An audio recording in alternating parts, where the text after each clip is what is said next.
We are clearly entering a very, very strange time for humanity.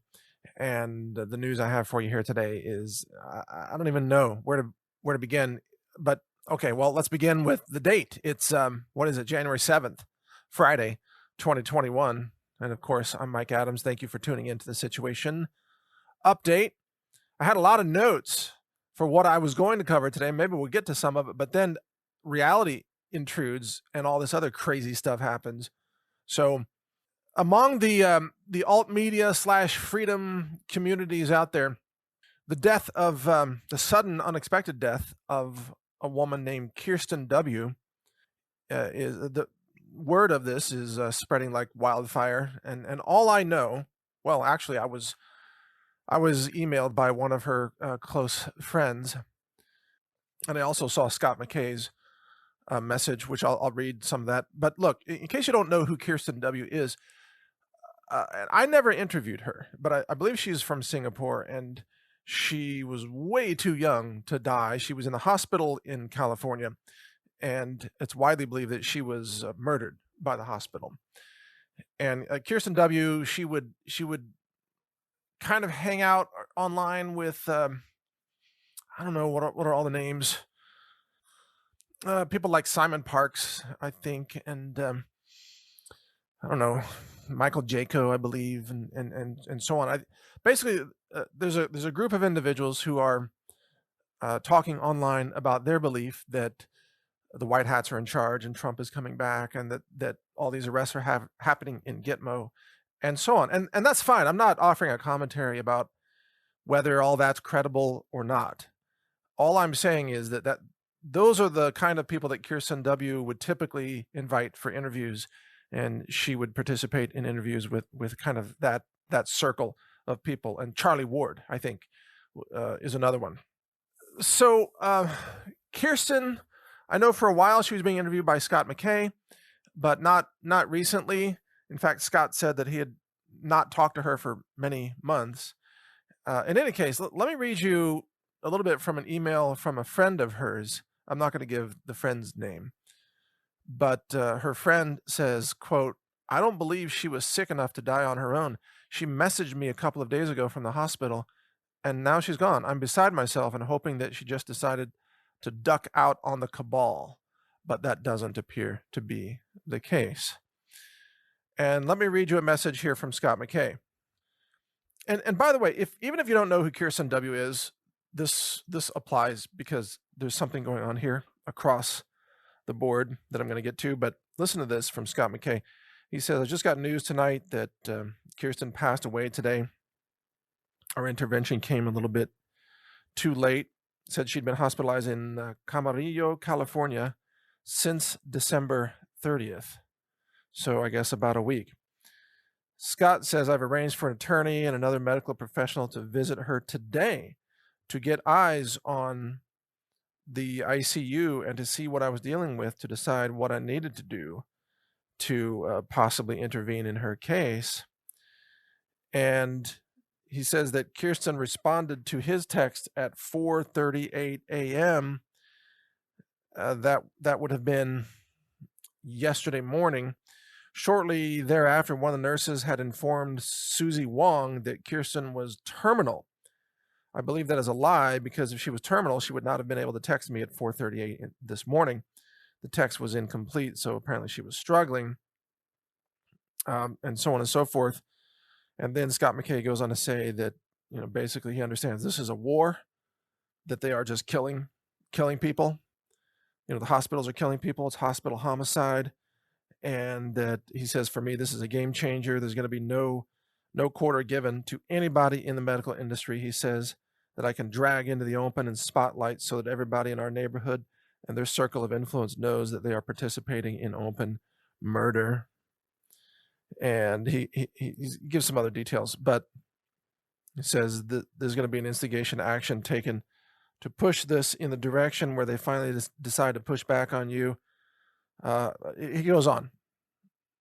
The point is that Kirsten she seemed way too young to die, and she did not seem that sick according to the people that were close to her or people that were in communication with her. So Was she murdered by the hospital?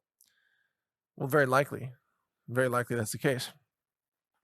Now, some context and why this matters in a bigger picture is that Robert David Steele was reportedly killed in a hospital, a few months ago.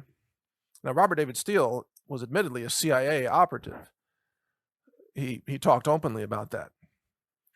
And I have not mentioned this before, but I'll just say that I have information not yet corroborated that, and I've heard this from several sources, by the way. So if you are listening to this and you are one of my sources, understand I've heard this from other sources. I'm not going to mention any names, but there are many people who believe that Robert David Steele is still alive, and that his death was simply faked in order to kind of remove him from the chessboard of CIA operatives.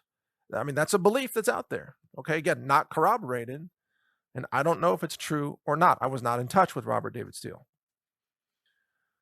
So one question is that as people are, quote, killed in hospitals, are all of them really dead, or have they been removed? And perhaps have some of them been removed because they were in the CIA, or have some of them been removed by the CIA in order to try to, let's say, interrogate them, to take them to Gitmo and torture them and interrogate them. That's a possibility as well. And I don't know what the true situation is with these people. All I know is if you go into the hospital today under these circumstances, they're as likely to kill you as help you. And if you go into the hospital, you could be taken out, especially if you're someone who's well known, especially if you're someone who's been speaking out against the deep state. So for those of you who are outspoken in your beliefs of health, freedom, and liberty, and so on, I just want to urge you, double down on everything that you can do to stay healthy. Make sure you're eating well, have good nutrition, good exercise, good sleep, and so on, because you've got to stay out of these hospitals. These hospitals are taking people out one way or another, and we are losing people across this movement in numbers that we've never seen before. Of course, I'm not surprised to see how desperate the deep state is and the globalists, because there's no doubt they are committing murder. But I don't think they're going to stop either. So we all need to be very cautious. I do want to say, just for the sake of Kirsten W., even though I didn't know her and I never interviewed her, obviously I offer my blessings and prayers to her soul. And I hope that the truth comes out about, if she was murdered, or if she was mistreated, or if she was even denied treatment. I don't know. But if that's the case, I pray the truth comes out. And I pray that these murderous hospital demonic entities that are just mass killing people, I hope that they are exposed and prosecuted and brought to justice here on earth, and then also that they pay the price, on the other planes of existence that they will experience after this life. So everyone in the entire region of Ontario, everyone can no longer have surgery unless you have a gunshot wound or something. So a health ministry spokesperson said that other independent clinics and health facilities are all required to pause all non-urgent/non-emergency procedures that require surgical nursing support or anesthesia, health, human resources. So you see what's happening, right? So they're tearing down the medical infrastructure on purpose by, again, firing the doctors and nurses. And then what's happening in the U.S. is that state governors like Hochul, and this is happening in many states, I think it's happening in Maryland as well, they have the National Guard come in and take over the hospital. Shouldn't we just have the Supreme Court strike this thing down? And maybe they will. And they're hearing about it right now. Maybe they will strike it down. Maybe they won't. But you see, this is designed by lunatics to destroy the economy, to make it so that you can't function as a business. This is part of the Great Reset. That's what I need you to understand. that lunatics are in charge, and the lunatics are trying to cause a total meltdown of society. And these lunatics are so brainwashed that okay, let me just give an example. All right, here's a song. This is a song. It's a sign of absolute insanity. I mean, just give this a listen. Check this out. Vaccine, vaccine, vaccine, vaccine. When it's your turn, go get it, please don't wait. Ooh. Stay at home as not known. I'm so sick of my cat's butthole. Anointing every surface that I see. Protect the whole community. Let's lock down herd immunity. The new rules, passport and test, came into force at the end of December in cultural venues. Another constraint, but a welcome one, as attendance was dropping in recent weeks. Es gibt eine gewisse Zurückhaltung. So did you catch that right there at the end? They said attendance is dropping off for some reason. Yeah, it's because your people are dying. I mean, so yeah, as all these journalists start dying, remember the New York Times editor that died, 10 days ago? He was only 49 years old. More and more people just dropping dead. I saw a video the other day of, I think it was in Spain. I think I might even have that video. This dude was just talking away on the news and then just, plunk, just drops dead. He was taken to the hospital. According to the report, he suffered 5 cardiac arrests on the way to the hospital. Let's see. According to a report from a local news site, the journalist was extubated. Ooh, that sounds painful. Is conscious and started talking. He talked to his mother, his brother, and he even asked to go to the bathroom. His recovery is the best possible. We're very happy with this news. Oh, I guess that's such optimism. It's wonderful that he had blood clots and passed out and had 5 heart attacks, and now he can talk and poop. This is the good outcome. And that's what these people are demonstrating. So I'm not going to sit here and say, oh gosh, I wish and pray that he would make the right choice. You know what? Everybody's got the opportunity to make the right choice, and if they don't, that's their own damn fault. That's where we are. We're going to lose probably a couple billion people on the planet, and I can't save them all. You can't save them all. We've warned them over and over and over again. If they won't listen, that's their own damn fault. Oh, here's another story from the Epoch Times. 25-year-old Guatemalan soccer star dies after suffering cardiac arrest in training. Another one. Marcos Manaldo has died after suffering a heart attack on January 3rd. 25-year-old central defender who plays with club Deportivo Marquense, based in the Guatemalan city of San Marcos, collapsed during practice, rushed to the hospital, received emergency CPR at the scene of the incident. He was a fan favorite. He had been crowned champion of the soccer first division, and now he's dead. I guess he can't talk and poop. I mean, I'm not trying to be crude, but from the last story, apparently if you can talk and poop, that's a good outcome. If you can't talk and poop, well, then that's just a coincidence, I guess. Just another coincidence. Say, oh, we're raising money for breast cancer research, and none of them knew where it went. I actually went to one of these things in Arizona when I lived there, and I was asking people, do you know where this money goes? And they're like, oh, it goes to cancer research. And I'm like, well, no, specifically tell me, where does this money go? Do you have any idea?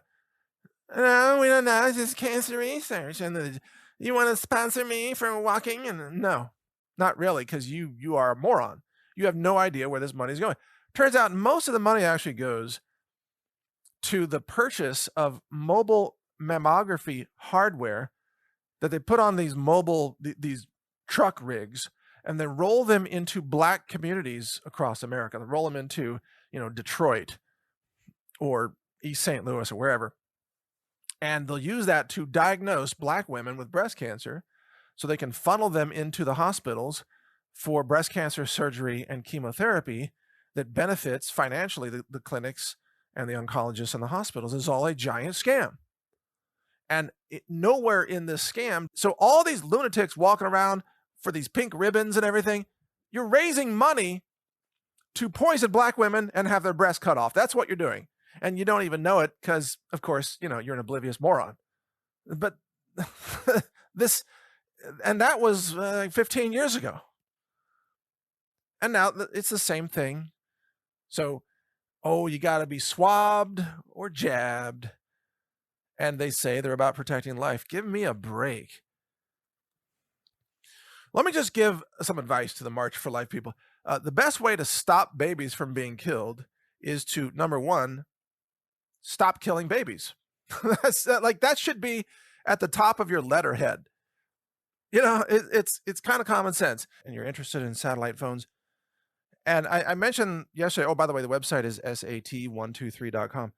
I mentioned yesterday, I think, that when I'm traveling in my vehicle, I always carry a satellite phone, and I often turn off my regular mobile phone because I don't want my locations to be tracked, right? And then the satellite phone enables me to make phone calls. If I urgently need to make a call, I can just pull over, open up the antenna, turn on the satellite phone, point it at the sky, and I can call anybody else's cell phone or landline or satellite phone. So it's a great way to maintain privacy and security if you don't want to be tracked everywhere, because they can't just geolocate you in a precise way like the cell towers. And also, you're not leaving fingerprints of your location with a satellite phone as you are with your mobile phone, because mobile phones running on Android and iOS and those operating systems are spy systems, where the satellite phones are more like kind of old style phones. They don't have all that software. They don't have, operating systems and fancy screens and icons and downloads and software and all that garbage. They're kind of like simple old flip phones, which is great. And as a result, they're actually more private than the typical mobile devices. And the other great thing about these satellite phones is that they don't have cameras. So a lot of people are concerned that their regular mobile phones are taking pictures surreptitiously and uploading them to Apple or Google or the NSA or whatever. And that's probably true. In fact, I've seen a lot of videos that is true. Satellite phones don't have the cameras, or at least the ones I'm familiar with, and they also don't have the bandwidth to just be uploading video all the time, because it's kind of very low bandwidth to the satellites. It's just enough to carry a voice, but not enough to carry video or pictures or things like that. So this is an example where a little bit lower tech in terms of the bandwidth and in terms of the sophistication of the device. A lower tech device actually means higher security and privacy for you. So it's another great reason to use a satellite phone, sat123.com. Oh, and there's one other thing. Have you heard of geo warrants? I think that's what it's called. Did you know that you can have the police come to your door, knock on your door, and demand to question you simply because you were in the vicinity of a crime that took place, because of the metadata on your phone and the cell towers talking to your phone? So if you're just out driving around with your regular phone and you have it on, your location is being geotagged constantly because of your communications with the cell towers and the GPS and all that stuff. And if there's, let's say, a robbery at, I don't know, a fancy fashion purse store, which they seem to be hit with a lot of these flash mob robberies. I've seen a lot of videos online. These left-wing lunatics there with hammers, beating on the glass that has like jewelry inside or really expensive purses. I've seen some of these videos. Honestly, they're all dressed up. They're completely clothed.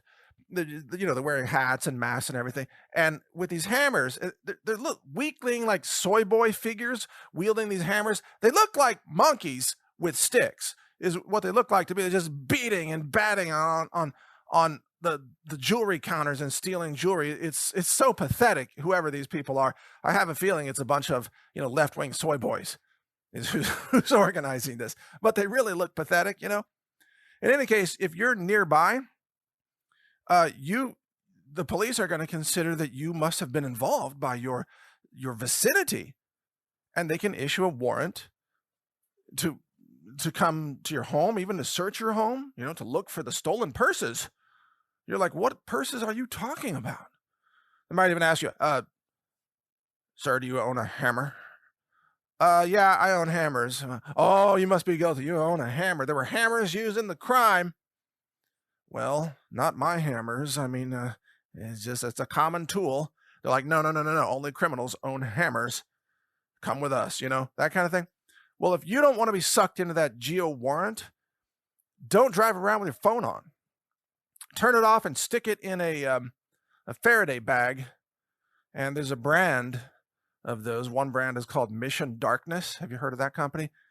It's kind of very expensive. They're I suppose the very high end little bags, and you put your phone in that, and then no signals getting through whatsoever. Or if you're in your home, by the way, you can put your phone in the microwave, but not turn it on because that would destroy it, but just inside the microwave, because the microwave itself is kind of an EMF Faraday cage of sorts to make sure that the microwaves don't escape, and then people put them in the microwave and turn them off and put them in there. But anyway, this is just a really good tip. If you're driving around and you don't need your phone, turn it off and stick it in a Mission Darkness bag. For the reasons I mentioned. I mean, why would you want to invite the police to have some stupid reason to accuse you of being involved in some crime that you did not commit just because you happen to be nearby? Oh, and by the way, a lot of those warrants, they just use Google data, Google location data. And so I don't know who's out there that still has their Google location turned on or why you would turn it on. But if you're turning it on, you're just basically uploading your location data to Google every second. And people usually turn that on because they need to use Google Maps. So my first question is, first of all, who's dumb enough to be using Google anything? Seriously. I'm not trying to be polite. If you're using Google, you got a problem. You're like 5 years too late. You should have been out of Google 5 years ago. Get out of Google Mail and Maps and search and everything. It's just a giant spy machine. It's going to be used against you, okay? All your search terms are logged, and they're going to be used against you in the court of law, or I don't know, in a divorce or anything. They're going to use it not just to market to you, but to try to destroy you because you're someone who believes in liberty and freedom and so on. So if you're using Google, you seriously have a problem. You need to be using other alternative systems like Yandex for search, or maybe even DuckDuckGo, something like that. And in terms of a navigation device, I mean, just get yourself a Garmin map thing, sits on your dashboard. It receives from satellites, and it does not transmit your position everywhere all the time. And it's not tied to your Google account, and it's not on your phone. It's a separate standalone piece of hardware. It just listens to GPS satellites. Just, and this is more of a message for the pathetic leftists out there.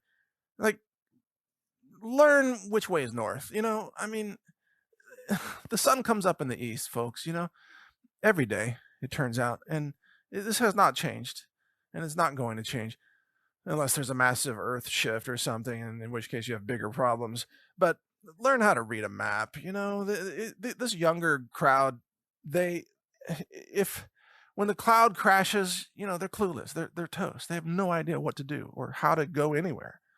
It's just really pathetic. I don't know what to say.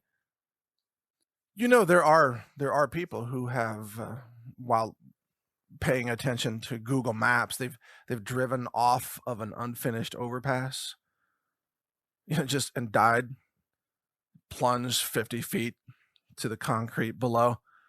Google told them to drive off the cliff, and they drove off. And at some point, didn't it ever occur to them, it's like, hey, there's no road up there. Maybe you should look ahead of where you're going. Hey, this car, this doesn't fly, does it? Is this chitty chitty bang bang? Does this thing fly? Yeah, isn't that the old Sound of Music thing where they had the flying car back in the 70s? Yeah, there you go. Old school today. But we don't have flying cars. I mean, not that anybody really drives around, maybe in the lab, but people do crazy things, like these young people trying to take selfies on the edge of a mountain peak. And they're trying to get out there on the peak. I got to get the right view, and then there's a slip, whoops, and this, and it's like an episode of Roadrunner falling down the cliff. It's like, oh, too bad there. I guess he didn't make it. His friends, then suddenly their phones chime, like, oh no, he got a selfie on the way down. That's awesome. thumbs up. There was a video the other day of I don't know, it was a young guy in his 20s. I think it was in New York City, and he was trying to jump over the turnstiles of the subway system, but of course the opposite way that the turnstiles normally would turn, and he tries to jump over them, and gets his legs caught in there, and his head goes forward, and he just breaks his neck and dies right there, just trying to jump a turnstile. And you see that kind of thing, you're like, well, you know, there is a point to survival of the fittest, and that's not a very high bar to survive. It's the turnstile bar. Just try paying the subway fee next time and go through the correct way, and you won't break your neck. All right, here's the next insanity. This is also from LifeSite News. Insurance companies should penalize the unvaxxed, says an ethicist at New York University. I mean, according to this guy's own logic, again, whichever group is causing more deaths and more hospitalizations and more injuries, they should be penalized. Well, surprise, Mr. Kaplan, that's the vaccinated group. And apparently you're part of that group, because I can tell it's already eaten part of your brain. You've lost logic and reason at this point. I'm sorry to say the rest of it's going to be all downhill. Now, just think about the lunacy of his position here and how they're discriminating against people who aren't willing to take the death shot, the suicide shot. Now, notice that the whole function of insurance is to spread risk across a large base of people so that individuals, should they encounter a catastrophic event, whether it's their home burning down or a catastrophic car accident or catastrophic injury that requires extended hospitalization or whatever, the costs for that, which are typically not able to be carried by one individual, those costs are shared among a larger pool of people, pool risk with other people. You have to take all the risk yourself now, and you're going to be expelled from the risk pools.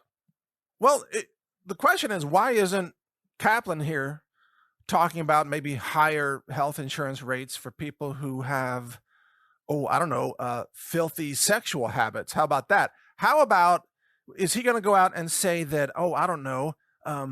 gay people who have a lot of anal sex and then have higher rates of anal cancer, which is something that's true, but the left-wing media won't write about for obvious reasons. How come Kaplan isn't saying that anal cancer insurance or coverage should be denied people who engage in risky anal sex? You're not hearing that on CNN, are you? Or even in a less politicized example, how come he's not saying that obese people should be denied health insurance, because they're putting everybody at risk of higher costs because of their own habits of eating and sedentary lifestyles and so on. And everybody who drinks, Coca-Cola and eats donuts should be denied life insurance because they're engaged in risky behavior. He's not saying that, is he? In other words, this guy, again, what's his name? Professor Arthur Kaplan, New York University. He won't condemn fat people. He won't condemn gay anal sex practitioners. No. You couldn't. He'd probably have to praise those people. Oh, he probably has to. If you ask him, he'd have to say, oh, he loves anal sex, But he will condemn people with natural immunity. And so I guess the good news in all of this, and I know this is kind of a dark comment, but the good news is that these kind of morons won't be around that long, frankly, because they're going to take themselves out. And like, if you're really annoyed at people who drive while they're texting on their phones, over time, natural selection will eliminate these people. Or people who like to, that's what I think. If you're buying car insurance, and because you have to have it according to most states, right? You have to have some policy. And that's the only reason why I have car insurance, is because it's legally required. Otherwise, I wouldn't carry it at all. Because I am financially responsible, and I don't wreck into people like all the illegal aliens driving around Texas that just ram people randomly. Like, I can't do anything. I don't have a license. I don't have insurance. Yeah, that's Texas for you. Illegals just have absolute immunity all over the roads. But you have to buy car insurance, to drive, or I guess they cite you or something. So I do have insurance, and my conversation, because I can do math, My conversation with the car insurance people is like, what is the highest possible deductible that I can have so that I can have the lowest possible premium? And they've never heard this before. Like, why would you want a really, really high deductible? And I'm like, because I can do math. Obviously, you can't. Just tell me, just read it from your screen. Tell me what's the highest possible deductible. And, they'll read off, oh, 5,000. But if you got in a wreck, you would have to pay 5,000. I'm like, I know what the definition of a deductible is. You don't have to explain to me what this is. And they'll try to talk me into lower deductibles. They're like, well, for just an extra, $300 a month, you could lower your deductible to $500. And then if you got in a wreck, you'd only have to pay $500. And, I'll tell them, like, you have all my records, right? I mean, you have my driver's license number and my social and all that, right? So how many wrecks have I been in my entire life? And, look at 0. Oh, you've been in 0 wrecks. Yeah. Okay. It's because I've avoided wrecks that were going to be caused by other people. I got out of the way. I've had 0 wrecks. How many speeding tickets have I had? Look it up. And they look at it. Oh, 0. You've had no speeding tickets. How many traffic citations have I? If you die on this flight, we'll pay your family. Who says, oh, that's awesome. Let's take a bet that will pay out if I die on this flight. Who are these insurance junkies who are doing this, frankly? What is it with insurance junkies that they want to buy insurance for everything, including insurance for all the different ways they might die? Like, hey, people, if you die on this flight, believe me, like, number one, your family's not even going to know about this policy. It's a scam. And secondly, you're not going to feel like you won. I mean, when the plane's going down, you're going to say, like, whoa, we're about to die. I won the lottery. Oh my God, the bet paid off. It's like, why would you bet against yourself? I want the least amount of insurance possible. I've had this conversation with friends and family members. They're like, what if somebody comes in and tries to steal your stuff, man? I'm like, I shoot him. Well, what if you're not there? Well, good luck finding the stuff, I mean, this whole idea that we should have insurance for every little thing and then have no responsibility for our lives. It's like, this is a true story. I've interviewed a lot of people over the years as I'm hiring for my operations, like warehouse workers and so on. And if any of you own your own businesses, you've seen this yourself too. You'll have a young candidate come in who is really, really obese and just looks sickly, just looks diabetic or whatever. And the first thing they ask is, what's your health insurance benefits like? Because I need health insurance. I really need health insurance. And you're like, whoa, that's coming on kind of strong. Just need somebody to drive a forklift here. What are you talking about? Like, oh, I gotta have health insurance, Why? Because they're sick all the time. And it's like, my advice to people generally is, be an adult, take responsibility for your life. So how about this? Instead of continuing to live a lifestyle that promotes obesity and sickness and disease, and then trying to get the best health insurance, why don't you just put down the ice cream and, try to eat healthier, and maybe you won't need all the medical visits, huh? I think, wasn't it voted the number 1 fattest city in the world? I guess it's all the barbecue or something. I mean, I'll eat barbecue from time to time, but I don't live on it. I'm just saying, people, make some informed decisions every once in a while. No, seriously, if you ran, let's say, a trucking company, and you were hiring drivers to drive your trucks, and you had a candidate come in who said, oh, I'd love to drive trucks for your company.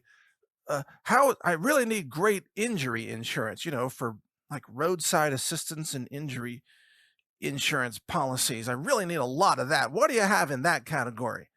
You would have some questions like, why are you so interested in injury insurance? Do you have a lot of injuries? What are you doing? Or what if you're an insurance broker, okay? And you have a customer that calls up and you're selling like home and fire insurance, and the customer is asking questions like, I really need some fire insurance, like right now. Like, okay. And the customer says, do you cover fires in case of arson? You know, and if you were selling the insurance policy, you'd say, well, maybe we shouldn't sell you this policy. Maybe you should go somewhere else, right? Be very wary of people that urgently need all kinds of insurance. That's all I'm saying. Something's going on. All right, I was trying to get to this story, and I've been delaying it, but here we go. From Zero Hedge, massive meltdown. You don't hear that from, well, the mainstream media at all. They're all about, oh, it's going to go higher and higher. Keep buying. In reality, almost all the market gains are just from a very small number of stocks. How do I know that? Once again, because I can do math. You know that mainstream investors, they tell you that the strategy is just buy and hold, buy and hold, buy and hold, buy the index and hold it. Did you know that if you've been buying and holding for the last, 30 years, you've gained almost nothing compared to inflation? Did you know that? Actually, you've lost because the dollar is worth less and less. If you bought and held the Dow over all those years and then you sold today, you would have gained essentially nothing. I don't know the exact number, but it's very close to net zero. Whereas if you had bought and held gold 30 years ago, let's see, what would that have been? Gold would have been around, 350 or something, or maybe less, 250. And what's that gold worth today? Oh, about 2,000 an ounce. If you had bought and held gold, you would have almost, 8 times your money? You bought and held the stock market, you've gained nothing after inflation. Why is that? Why are all the mainstream investors giving you the worst advice possible? Well, they're the ones saying you should also buy travel insurance to bet that you might die on this flight, It's good financial sense. Think about the payoff if you die. Wow. And then you have the sad, sorry suckers showing up at the local gas station buying lottery tickets all the time. I don't know what it is with these people, but there's a certain look about them. And I've seen it because I often buy gas with cash, so I'm always going in. I don't use credit cards for hardly anything for all the obvious reasons, but I'm paying cash. And so I'm walking in. And man, these people that come in, you can tell the type. They're all disheveled and desperate looking. They look famished too for some reason. They're always really hungry looking, like they haven't had anything to eat, or they've just had too much meth, perhaps. And it's two things go hand in hand: cigarettes and lottery tickets. Think about it. Cigarettes and lottery tickets. It's like, on one hand, I might die. On the other hand, I might win big. It's kind of like buying the insurance policy for whether you're going to die on this flight, right? If I die, I might win big. That's the attitude of people buying lottery tickets. It's the craziest thing. Like, their clothes aren't even washed, their shoes are all torn up. I notice these things, and their hair. Oh my gosh. It's like, it's like Steve Bannon hair, but if it were caught in a tornado or something, right? And I'm just always wondering in my mind, how did you get to be this person who comes in here? So you got 50 million left, and that's paid out over 20 years, right? So that's like 2.5 million per year. But the dollars are worth less and less and less with each subsequent year because of inflation.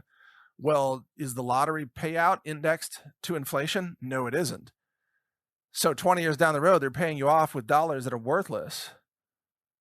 And all along the way, your dollars are worth less and less and less. After about 10 years, they would have enough silver that they would be winners. They would actually have some treasure. It's like they could open, the container or whatever. Look, I won. You did. You have silver. Instead of just dashed hopes and diminished dreams. I guess the overall point here today, as I wrap this up, is that, you can't fix stupid. These are the worst decisions possible, and they're made over and over and over again. In fact, the entire system incentivizes these decisions on the part of consumers. They want you to be forever in debt. They want you to be impoverished. They want you to not understand math. And that's why they don't really teach it in the schools anymore. It's kind of like powerless balls is what we got here. I better shuffle on down to the gas station, buy another ticket. You know, that's what I'm seeing. Oh, it's just me and my sandals and my numbed up ball sack. And I hope I can find a dollar bill. Like, this is the perfect picture of society, of what it's come to. It's just, I don't know what to say. I at this point, it's your fault, as their heads are exploding and their hearts are exploding and their blood turns to sludge. I saw a picture the other day of, oh, this is crazy. There was a blood clot that was surgically pulled out of a patient in the hospital. It was a fully intact gelatinous blood clot, looked like a tree root system. They literally pulled this thing out of somebody's body. And it was, I mean, I don't know what all the valve names and the arteries, but it was a major artery with all the branches below it. And it was just solid blood. And they had it laid out on this surgical, I don't know, napkin or paper, whatever it was. And they're like, this is a blood clot we just pulled out of somebody. And it all held on to itself. That's how much the spike protein causes it to gel up. It's like, wow, it's like pulling a root system out of somebody's heart valves or something. That's crazy. No wonder people pass out and die. That's not going to flow. You don't have to be a rocket scientist to figure out that that's not going to flow. I hope people realize blood has to flow. Go back to, I don't know, 7th grade biology or something here. The blood has to pump through the body, pretty much everybody who dies of lack of oxygen to the brain, right? You know this? No matter what they say the cause of death was, it was cancer. Well, not exactly. I mean, maybe that was the big picture, but ultimately there was a lack of oxygen to the brain. And when people get shot and bleed out, did they really die from the gunshot? No, they died of a lack of oxygen to the brain because, well, a blood supply that's got a giant leak in it can't maintain pressure and pump blood. So I'm always astonished at in the movies and TV shows, and by the way, I'm almost done today, but this is crazy. I'm always astonished that movies and TV shows are always written by anti-gun leftists, and they don't understand anything about guns and bullets and blood and biology. And so in every show where someone is shot, like a good guy gets shot, the bullet is in them. Like there's a bullet in their leg or the bullet is in their abdomen, and they're just about to die. And then everybody around them panics and says, "We got to get the bullet out. We got to get the bullet out. The bullet is doing all this damage. The bullet's going to kill them. Emergency surgery. Let's get the bullet out." And then they have some kind of thing, here, bite down on this tennis shoe while we reach in there with, I don't know, giant forceps or something.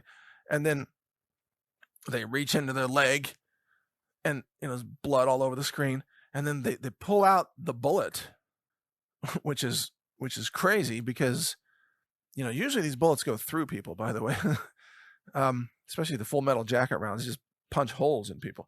But they pull out this bullet, and then within about a minute, the person is totally okay. It's like, oh, thank God we got the bullet out. Are you okay now? They're like, oh yeah, I'm totally okay now. Oh, thank God you got that bullet out. Now that bullet's out, I'm totally good. And everybody around them, oh, that's right. Oh man, emergency is averted. Folks, the bullet is not the problem. The problem is the bleeding. The problem is the organ damage. The problem is that you probably don't have blood pressure because you can't pump blood in an open system that's got a giant hole in it. That's the problem. You take the bullet out, you still have a leaky, artery. You still have a big problem, especially if it's a femoral artery, let's say, or a brachial artery. I think that's what they're called. If you have a hole that was ripped in an artery by a bullet, the bullet's not the problem. You can walk around your whole life with a bullet in your body as long as you're not bleeding or as long as your organs are functioning. So again, I mean, the reason I even mention this example is because anytime I'm watching a movie and they're doing bullet trauma, it's like, who are the morons who wrote this thing? Seriously, why do they not understand anything about biology and how blood works and what bullets really are? Bullets are not poisonous. They just cause kinetic damage, folks.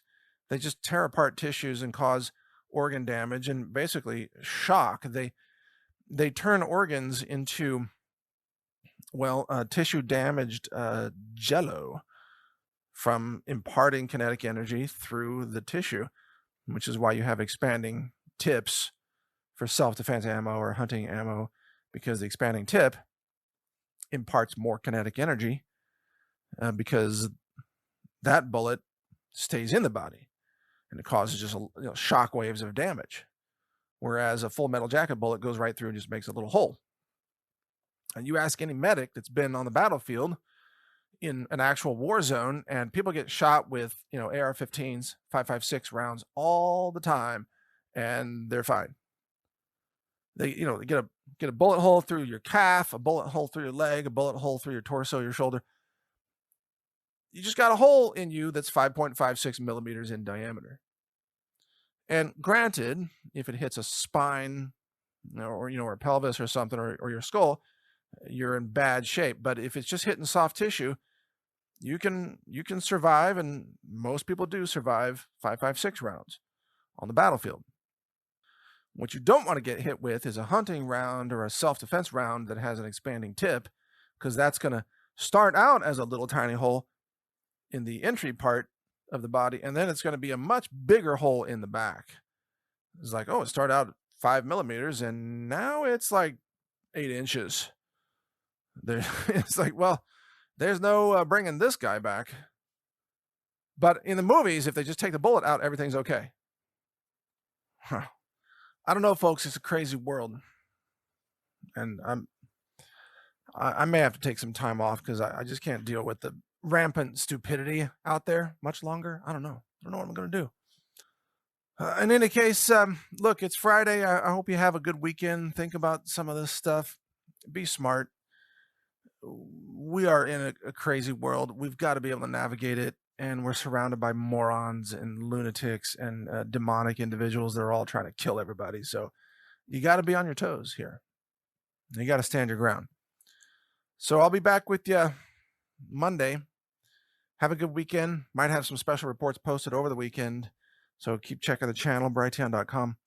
Thank you for listening. I'm Mike Adams, the Health Ranger. God bless you. And, I apologize if I sound too, frustrated or peeved or whatever. It's just, I'm seriously in the same boat as Alex right now. It's just like, humanity's done, at large portion. There's not much else that can be done.